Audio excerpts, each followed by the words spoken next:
ঝিনাইগাতি শ্রীবর্দী সকলের পরিচিত জননন্দিত নেতা আমাদের নুরুজ্জামান বাদল ভাইয়ের মরহুম রাহেমাউল্লাহ তার ইন্তেকালের কারণে আবার এই উপনির্বাচনে তারই স্নেহস্পদ ভাই মাসুদুর রহমানকে প্রার্থী করা হয়েছে। আমার আগে তার বক্তব্যটা আপনারা শুনলেন, হৃদয়ের সবটুকু আবেগ দিয়ে সে আপনাদের কাছে তার আবেদন পেশ করেছে। কি বলেন, ঠিক কিনা? তার শতবর্ষী মায়ের আকুতি, তার বাচ্চা, তার স্ত্রী, ছোট ভাই হিসেবে মাসুদ ভাইয়ের আহাজারি, যে সময়ের মধ্যে আপন ভাইয়ের ইন্তেকালে মানুষের কষ্ট ফুরায় না, বেদনা ফুরায় না, তার মধ্যেই তাকে নির্বাচনে প্রার্থী করা হয়েছে। নাকি বলেন? এটা তার ইচ্ছায় হয়নি। বাংলাদেশ জামাত ইসলামের সংগ্রামে আমির, বাংলাদেশের চলমান জাতীয় সংসদের বিরোধী দলীয় নেতা, 18 কোটি মানুষের প্রিয় মানুষ, নতুন বাংলাদেশ, মানবিক বাংলাদেশ গড়ার স্বপ্ন সারথী ডক্টর শফিকুর রহমান এমপির পক্ষ থেকে সে মনোনয়ন প্রাপ্ত হয়েছে। আজকে তার এই নির্বাচনী জনসভায় আমি জামাতেরই আসার কথা ছিল। উনি আমাকে বললেন, নির্বাচনী আচরণ বিধির কারণে এই নির্বাচনী জনসভায় আমার যাওয়াটা আইন সিদ্ধ হবে না, আপনি আমার পক্ষ থেকে যান।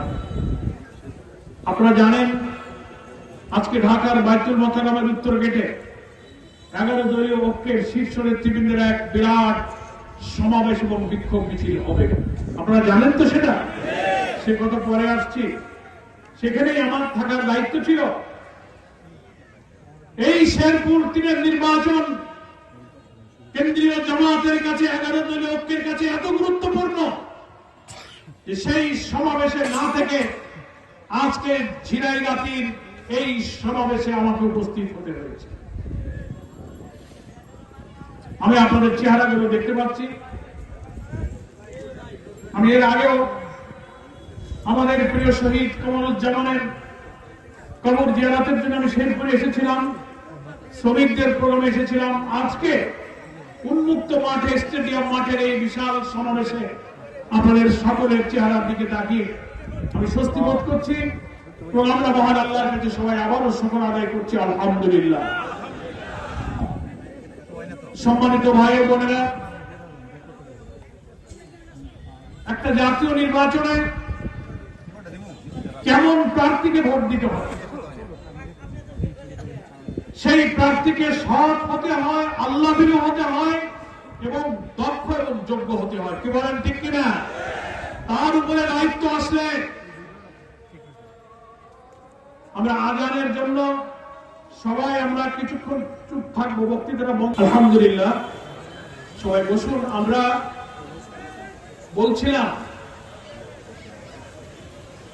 আগামী নির্বাচনে আমরা যাকে ভোট দেব, এই শেরপুর 3 আসন থেকে দল মত আমরা যাই করি, আমি মনে করি শুধু জামাত ইসলামী 11 দল নয়, আওয়ামী লীগ যারা করেন, বিএনপি যারা করেন, অন্য দল যারা করেন, প্রত্যেকের কাছে আমার একটা প্রশ্ন, বিবেকের কাছে প্রশ্ন। লক্ষ লক্ষ কোটি কোটি টাকার বরাদ্দ, উন্নয়নের কাজ, এই শ্রীবর্দী ঝিনাইগাতির 4 লক্ষাধিক মানুষের উন্নয়ন, নিরাপত্তা, সুখ, সমৃদ্ধি, মানবিক দায়িত্ব পালনের জন্য যাকে আমরা জাতীয় সংসদে পাঠাবো, সে যদি অসৎ হয়, দুর্নীতিবাজ হয়, চোর হয়, তার অন্তরে যদি আল্লাহর ভয় না থাকে, সে যখন টাকা পাবে সেই টাকা চুরি করে, দুর্নীতি করে জনগণের অধিকার নষ্ট করবে কিনা বলুন? অন্তরে যা আল্লাহর ভয় থাকে না, উনি যতই কথা বলো, টাকার লোভ সামলানোর জন্য অন্তরে আল্লাহর ভয় লাগে। নাকি বলেন? শুধু পুলিশ দ্বারা না, শুধু আইন দিয়ে সমাজের অপরাধ দূর করা যায় না, হৃদয়ের মধ্যে মহান আল্লাহর ভয় থাকতে হয়।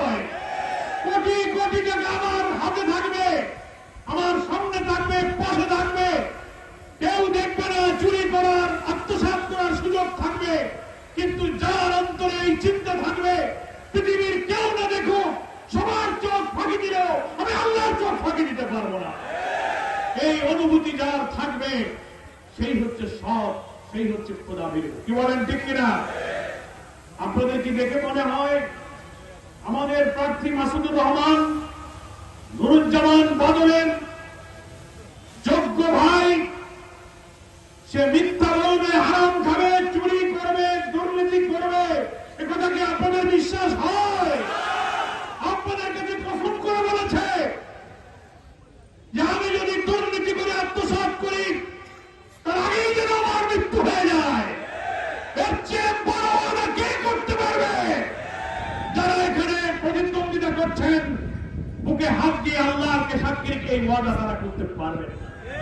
কারণ আমরা জানি দুর্নীতি না করলে, টাকা চুরি না করলে, ঠিকাদারি, কন্ট্রাক্টারি, দুর্নীতি, অত্যাচারী, চাঁদাবাজি, মস্তানি না করলে তাদের ভোটে আসার কোন উদ্দেশ্য সফল হয় না। কোটি কোটি ব্যয় করে ভোট করবে, যে তার পরের থেকেই টাকা কামাই শুরু। আর আমরা যাদেরকে প্রার্থী করি তার আর্থিক এমন সামর্থ্য নেই যে লক্ষ কোটি টাকা সে ব্যয় করবে। আপনারা আমরাই পকেট থেকে টাকা দিয়ে তাকে নির্বাচনে প্রার্থী করেছি, নাকি বলেন? ওনারা টাকা দেয়, বাড়ি বাড়ি যায়, মিটিং করে বিরিয়ানির প্যাকেট, গাড়ি ভাড়া, রাতে রাতে বাড়ি গিয়ে টাকা, ভোটের আগের দিন হাজার লাখ। প্রিজাইডিং অফিসার ডিসেন্ট দিয়েছেন, আপনি হয়তো বলবেন যে নোট অফ ডিসেন্ট দিয়েছে, আমরা এটা মানবো না। ঐক্যমত্য কমিশনে বলা হয়েছে যে ইশতেহারে থাকলে, সংশ্লিষ্ট হলে তারা যা ইচ্ছা তাই করতে পারবে, কিন্তু যা ইচ্ছা তাই করতে যে পারবেন না। গণভোটে গিয়ে তো 5 কোটির কাছে 3 কোটি পরাজিত হয়েছে, আপনাদের নোট অফ ডিসেন্ট বাতিল হয়ে গেছে। এখন এটা মানতে হবে। আর এখন যদি জোর করে সংঘর্ষতা জোরে বানাইতে চান তো বোঝা যাবে কর্তৃত্ববাদী ফ্যাসিস্ট হতে আপনারা আবার হয়তো দেশকে সেদিকে নিয়ে যাচ্ছেন। জনগণ সেটা পছন্দ করছেন না, এই জন্য সংবিধানের ভুল ব্যাখ্যা দিচ্ছেন। ভুল ব্যাখ্যা দেওয়ার দরকার নাই। এই সংবিধান সবার ঘরে আছে, পরে আপনার মতো করে আপনি ব্যাখ্যা দিতে পারেন, সেটা আপনার ইচ্ছা।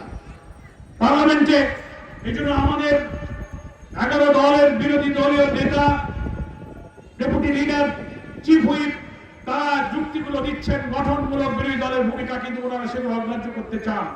আমরা আজকের এই জনসভা থেকে বলতে চাই, কর্তৃত্ববাদী দুর্নীতিবাদের শাসনের হাত থেকে বাঁচাতে গেলে মাসুদ ভাইকে দাঁড়িপাল্লায় ভোট দিয়ে পার্লামেন্টে সব মানুষের হাতকে শক্তিশালী করতে হবে। কি বলেন ঠিক কিনা?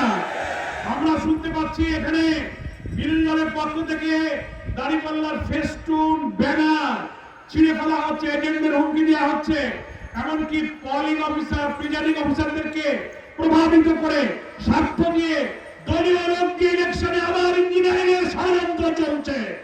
আমরা বলতে চাই প্রশাসন, ইলেকশন কমিশনকে, নির্বাচন শেরপুরের তীরে যদি আবার ইঞ্জিনিয়ারিং চলে